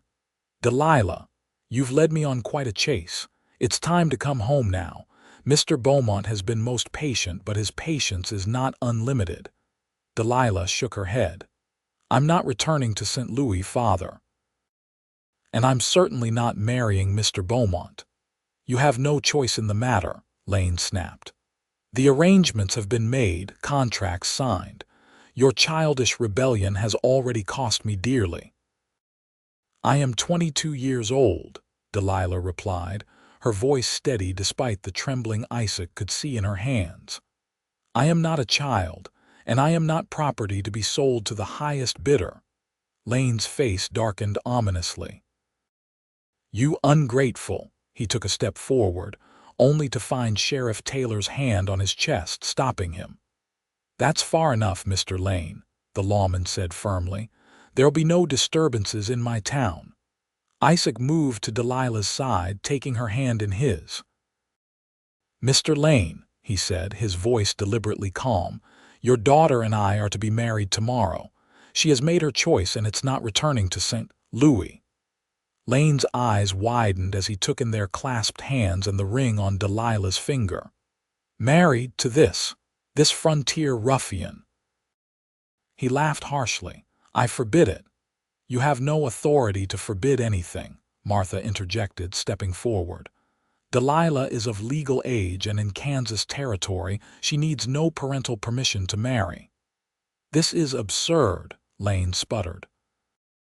"Delilah, you cannot possibly prefer a life of poverty with this cowboy, to the comfort and position Mr. Beaumont offers." "I prefer love to convenience," Delilah replied simply. "And I prefer a man of integrity to one who would purchase a wife." She squeezed Isaac's hand. "I am going to marry Isaac tomorrow, Father. You can either accept that and attend the wedding, or you can return to St. Louis alone. But I am not going with you." A tense silence fell over the group as Edward Lane stared at his daughter, searching for some sign of weakness or uncertainty. Finding none, his shoulders slumped slightly. "You are your mother's daughter," he said finally, a grudging respect in his voice. "She was just as stubborn." He straightened his jacket with a sharp tug. "I need time to consider this development. Where can a man find decent accommodations in this backwater?" Sheriff Taylor, sensing the immediate crisis had passed, gestured toward Main Street. "The Cattleman's Hotel is your best bet, Mr. Lane. Clean rooms, decent food." Lane nodded curtly. "I will speak with you again tomorrow, Delilah. Perhaps after a night's reflection, you will see reason." With that, he turned and walked away, his straight back and measured stride conveying his continued displeasure. As soon as he was out of earshot, Delilah sagged against Isaac, the strength that had sustained her through the confrontation suddenly deserting her. He wrapped his arm around her waist, supporting her. "You were magnificent," he murmured in her ear. "Brave and clear and absolutely right." Delilah gave him a shaky smile. "I was terrified," she admitted, "but having you beside me made it easier." Martha ushered them all inside the shop, where Dr. Wilson was already waiting, having heard about the commotion. "That man!" she exclaimed once the door was closed. To think he could simply appear and demand Delilah return with him like a lost piece of luggage. He was within his rights to look for his daughter, Sheriff Taylor pointed out reasonably, though his manner left much to be desired. Dr. Wilson helped Delilah to a chair and checked her pulse. "You've had quite a shock, my dear. How are you feeling?" "A bit shaken," Delilah admitted, but determined. "I won't let him interfere with our plans, Isaac." Isaac knelt beside her chair, taking both her hands in his. "The wedding is still on for tomorrow as far as I'm concerned. But if you want to postpone to give your father time to accept the situation—" "No," Delilah interrupted firmly. "No postponements. I've waited long enough to begin our life together." "That's my girl," Martha approved, patting her niece's shoulder. "Now, why don't you men go on to Dr. Wilson's as planned? Delilah and I have final preparations to attend to, and it's bad luck for the groom to see the bride the night before the wedding after all." Despite his reluctance to leave Delilah after such an upsetting encounter, Isaac recognized the wisdom in maintaining their original plans. Her father would be less likely to confront her again with Martha present, and the normalcy of following their wedding preparations might help restore Delilah's equilibrium. "I'll be at the church tomorrow at 11, he promised, rising to his feet. "Nothing could keep me away." Delilah's smile was tremulous but genuine. "I'll be the one in white."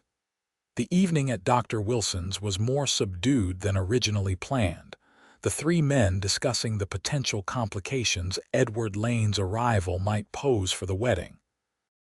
Sheriff Taylor promised to have his deputy keep an eye on Lane that evening, and to position himself at the church entrance the next day to ensure no disruptions to the ceremony. Despite these precautions, Isaac slept poorly, his mind churning with concerns about Delilah and what further actions her father might take. He rose before dawn, unable to rest any longer, and spent the early morning hours pacing Dr. Wilson's parlor until the doctor finally emerged and insisted he eat something. "You'll need your strength today," Wilson advised, pressing a cup of strong coffee into Isaac's hands.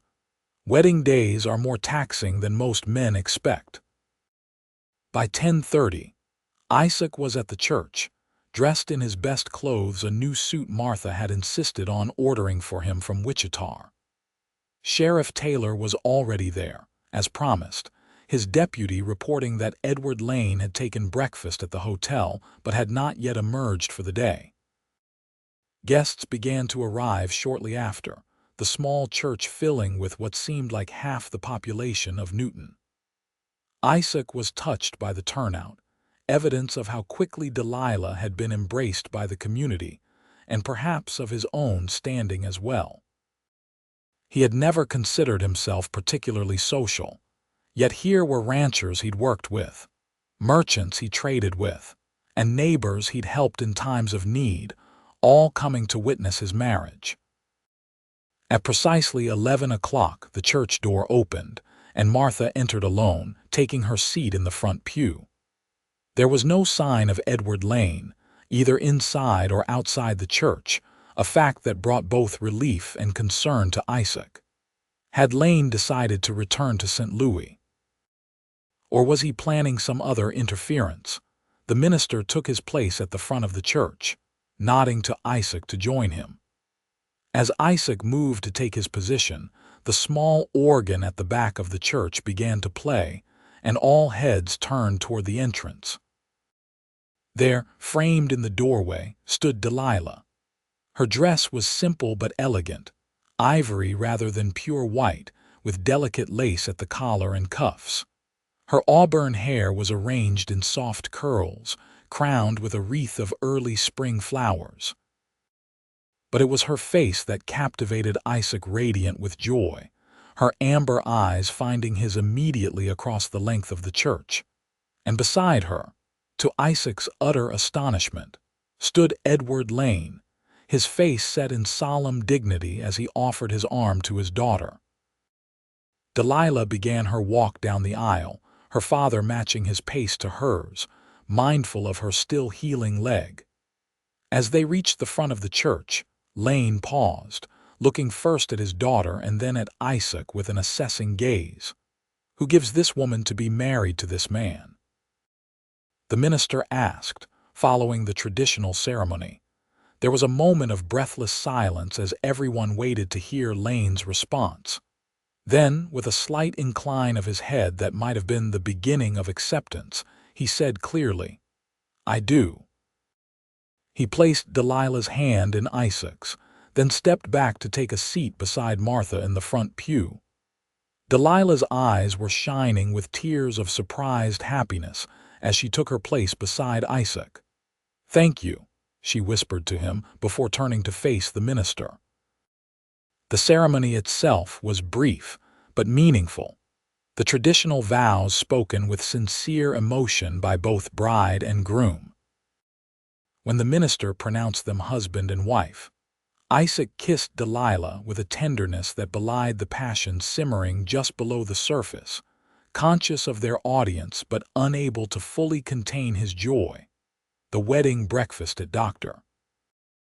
Wilson's home was a lively affair, with food and drink in abundance and the spirits of all attendees high. Isaac found himself approached by Edward Lane as he stood somewhat apart from the main celebration, watching Delilah speak animatedly with a group of well-wishers. "Mr. Kendrick," Lane said formally, extending his hand. "It seems I owe you an apology for my behavior yesterday, and perhaps my thanks as well." Isaac shook the offered hand, surprised by the gesture. "Sir," Lane sighed, his gaze following Isaac's to where Delilah stood. "My daughter came to my hotel room last night. We talked for several hours, truly talked, as we haven't done since her mother died. She told me everything about Beaumont's character, about her journey here, about how you saved her life." He paused, a flicker of emotion crossing his face. "And about how she loves you." Isaac remained silent, sensing there was more to come. "I was wrong about many things," Lane continued, "including what would truly make my daughter happy. I mistook financial security for happiness, a common enough error among fathers." He turned to Isaac, his expression serious. "She tells me you have a homestead, that you're building something here." "Yes, sir," Isaac confirmed. "It's modest now, but with hard work and some luck it will grow. Delilah will never want for anything essential, I can promise you that." Lane nodded slowly.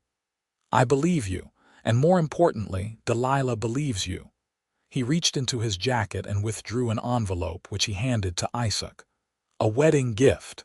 It's not charity, Mr. Kendrick, but an investment in my daughter's future.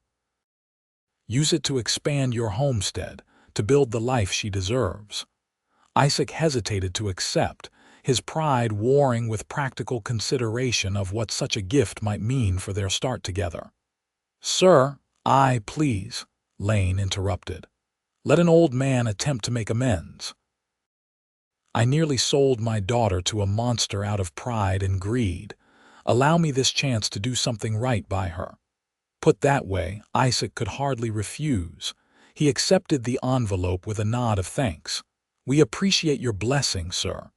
"You have it," Lane confirmed, "for whatever it's worth. I return to St. Louis tomorrow, but I hope you'll allow me to visit occasionally. I've been reminded that life is short and family is precious." "You'll always be welcome in our home," Isaac assured him.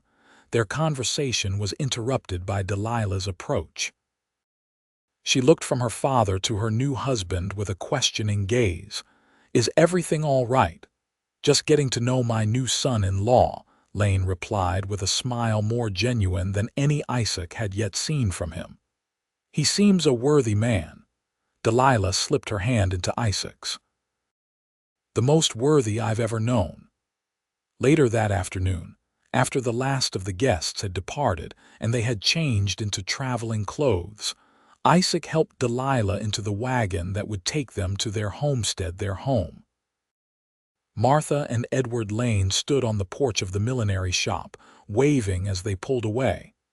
I still can't quite believe it, Delilah said as they left the town behind, that my father came around, that he gave us his blessing. Isaac squeezed her hand. You changed his mind. Your courage, your determination, how could he not see that you knew your own heart? She leaned against his shoulder, contentment radiating from her. And now we begin our life together, Mrs. Delilah Kendrick. She tested the name as if savoring it.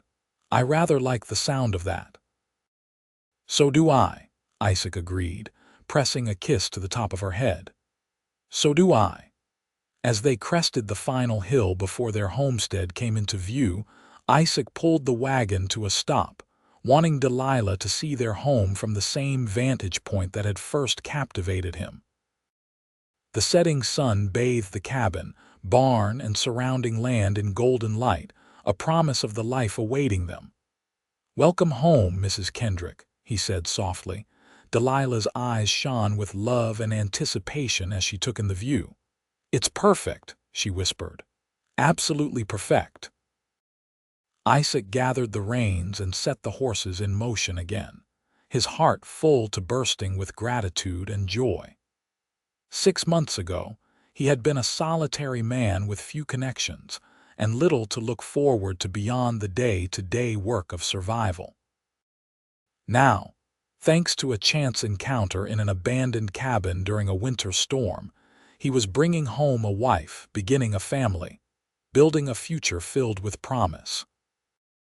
As they approached the cabin, the last rays of sunlight caught the amber stone in Delilah's wedding ring, sending golden sparks dancing across her hand where it rested on his arm. Like a beacon, Isaac thought, like hope made visible. I love you, Isaac Kendrick, Delilah said, as if reading his thoughts. And I love you, Delilah Kendrick, he replied, the words coming easily now, naturally, as if he'd been saying them all his life. Today, tomorrow, and all the days to come. 5 years later, the homestead was barely recognizable from the modest beginnings Isaac and Delilah had started with. The original cabin remained, but had been expanded to include 3 additional rooms, a proper kitchen, a nursery, and a parlor for entertaining the frequent visitors they now received. A wide porch wrapped around 2 sides of the structure, offering views of both the sunrise and sunset. The barn had been rebuilt larger to accommodate their growing livestock holdings, and a chicken coop, smokehouse, and root cellar had been added to the property. Where once only 5 acres had been cleared for crops, now nearly 15 flourished with wheat, corn, and vegetables. But the most significant addition to the homestead sat on Isaac's lap, as he rocked in one of the 2 chairs that occupied the eastern porch 3-year-old Matthew, their firstborn, a sturdy boy with his father's dark hair and his mother's amber eyes. Beside them in the second chair sat Delilah, nursing their 6-month-old daughter, Sarah. Papa, tell the story again, Matthew requested, leaning against Isaac's chest as the evening settled around them. About how you saved Mama. Isaac chuckled, exchanging an amused glance with his wife. Matthew never tired of hearing the tale, embellished slightly for a child's ears. Well, son, it was the coldest winter anyone could remember, he began, his voice taking on the cadence of a well-practiced storyteller. I was riding old Russet through a terrible snowstorm. As Isaac recounted the story of finding Delilah trapped in the abandoned cabin, he marveled at how fate had intervened to bring them together. So many things could have gone differently. He might have taken another route home that day. Or Delilah might never have found the cabin at all. Yet here they were, 5 years later, with a thriving homestead and 2 beautiful children. And then we got married and lived happily ever after, Matthew concluded triumphantly, having memorized the ending. That's right, Isaac agreed, ruffling his son's hair. Though the happily ever after is still happening, every day. Delilah smiled at them both, adjusting little Sarah, who had fallen asleep at her breast. And getting better all the time, she added softly. From down the road came the sound of an approaching wagon. Isaac squinted into the fading light. That'll be your Aunt Martha and grandfather, he told Matthew. They're staying for the whole weekend, remember? Matthew jumped up excitedly. Can I go meet them, Papa, please? Stay in the yard, Isaac cautioned as he set the boy down. Matthew raced off, his energy seemingly limitless even at the end of the day. Delilah rose carefully, cradling the sleeping Sarah. I'll put her down and check on dinner. Will you help Martha and Father with their things? Isaac nodded, standing to press a gentle kiss to her forehead.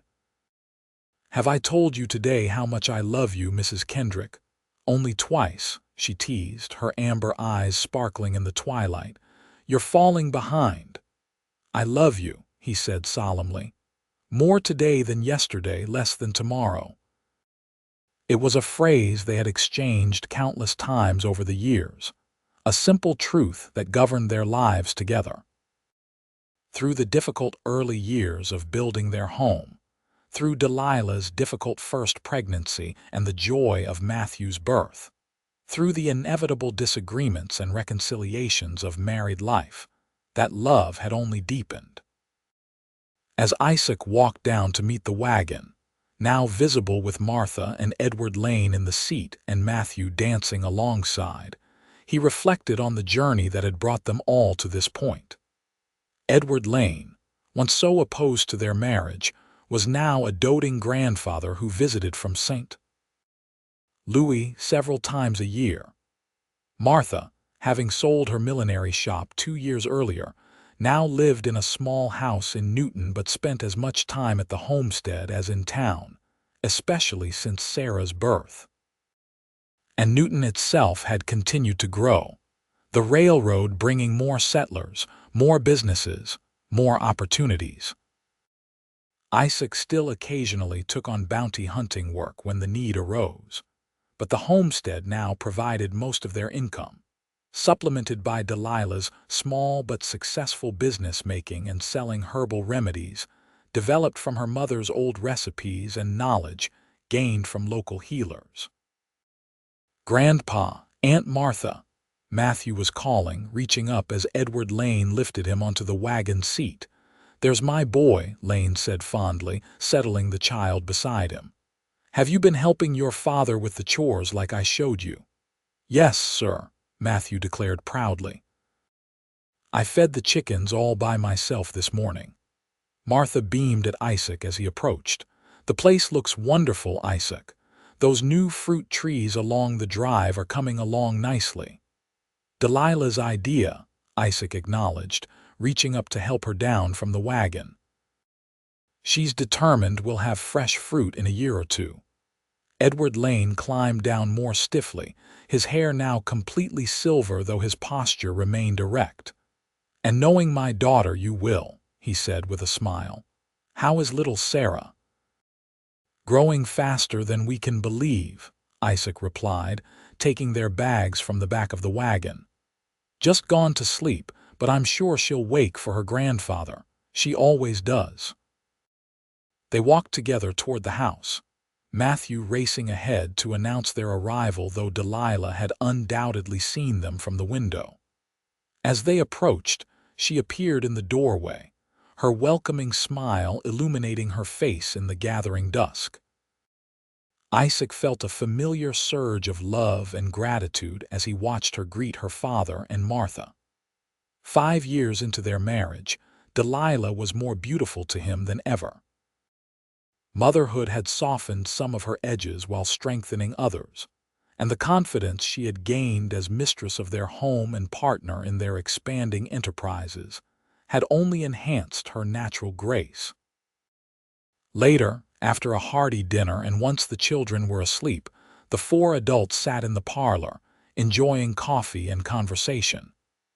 Edward Lane, now retired from his business in St. Louis, was full of news about developments in the city and mutual acquaintances. "And what of Mr. Beaumont?" Delilah asked, a question she posed during each of her father's visits, though the answer rarely varied. Lane shook his head. "Still alive, still unmarried since his third wife passed, still bitter about the one that got away, as I understand it." He patted his daughter's hand. "You had a lucky escape, my dear, though it took me far too long to recognize it." "Not luck," Delilah corrected gently. "Choice and courage." She looked at Isaac with a smile, "and a very timely rescue." Martha, who had been quietly knitting in the corner, looked up with a twinkle in her eye.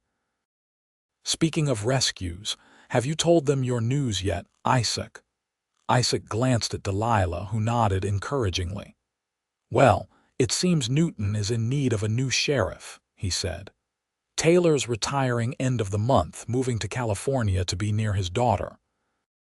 The town council approached me last week, asked if I'd consider taking the position." Edward Lane's eyebrows rose in surprise. "Sheriff Kendrick, that has a certain ring to it. Are you going to accept?" "We're still discussing it," Delilah answered. "It would mean more regular hours, which would be good with the children, but also more time in town, away from the homestead. And potentially more danger," Isaac added, the primary source of his hesitation, though Newton's calmed down considerably since the early days. "You'll make the right decision," Martha said confidently. "You always do together."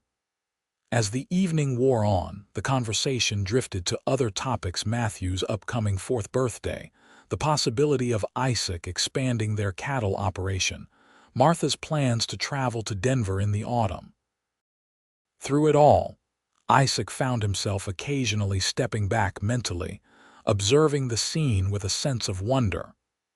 This was his family, these people gathered in the home he had built with his own hands. This was the life he and Delilah had created together, far richer and more fulfilling than anything he could have imagined that winter day when he'd heard a woman's cries coming from an abandoned cabin. Later, as they prepared for bed in the privacy of their bedroom, Delilah slipped her arms around his waist from behind, pressing her cheek against his back. "You're thinking about accepting the sheriff's position, aren't you?" she asked softly. Isaac turned in her embrace to face her. "How did you know?" she smiled, reaching up to trace the line of his jaw with gentle fingers. "I know you, Isaac Kendrick, better than anyone. I see how you consider problems in town, how you're always the first to volunteer when there's trouble. You have a need to protect, to serve. It's part of who you are." "What about you?" he asked, covering her hand with his own. "And the children? I don't want to be away from you more than necessary." "Newton's only an hour's ride," she pointed out reasonably. "And we could take a house in town for the winter months when the children start school. Keep the homestead for the rest of the year, hire more help to manage it." She rose on tiptoe to kiss him lightly. "We can make it work if it's what you want." Isaac gazed down at his wife, marveling yet again at her practical intelligence and supportive nature. "Have I told you today how much I love you, Mrs. Kendrick?" he murmured, echoing their earlier exchange. Delilah's amber eyes sparkled in the lamplight. "Only 3 times," she teased. "You're still falling behind." "I love you," he said, drawing her closer. "More than words can say, more than life itself." As they moved together toward their bed, the night settling around their home and their sleeping children, Isaac reflected that some rescues went both ways. He had saved Delilah from that abandoned cabin, true enough. But she had saved him too from loneliness, from a life half lived, from never knowing the depth of joy that was possible when you found the one person who completed your soul. And that, he thought as he gathered his wife into his arms, was the greatest rescue of all.